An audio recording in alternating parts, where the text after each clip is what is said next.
आम्ही राज्यातील शेतकऱ्यांसाठी कर्जमाफी योजना राबविण्याचे आश्वासन दिले होते।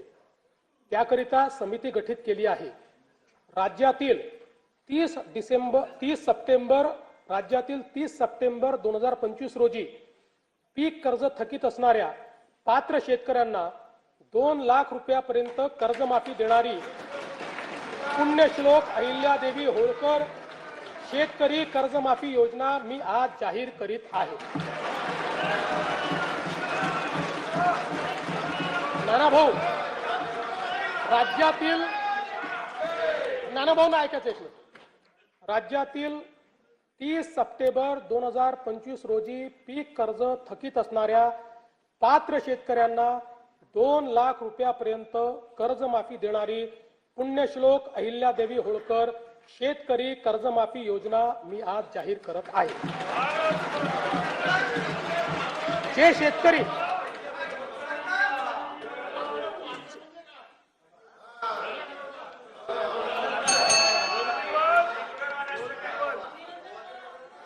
तुम्ही पण जाहीर केले तर पात्रच म्हटलं होतं, पात्रच म्हणावं लागतं, अपात्राला देता येत नाही। ऐका पुढे, अजून संपलं नाहीये। अरे अजून संपलं नाही, थांबा रे बाबा, शांत बसा, शांत बसा। जे शेतकरी कर्ज घेऊन नियमित परतफेड करतात अशा शेतकऱ्यांना प्रोत्साहन देण्याच्या हेतूने नियमित कर्ज परतफेड केलेली असल्यास अशा पात्र शेतकऱ्यांना 50,000 रुपयापर्यंत प्रोत्साहनपर लाभ देण्यात येईल।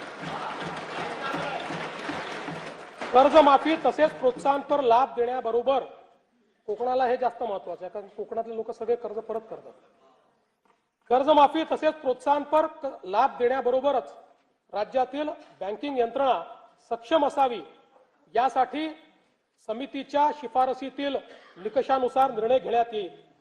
शेतकरी वारंवार कर्जबाजारी न होता त्याला कायमस्वरूपी कर्जमुक्त करण्याचा शासनाचा संकल्प असून याबाबत समितीच्या शिफारसी अनुसार दीर्घकालीन उपाययोजना करण्यात येत आहेत।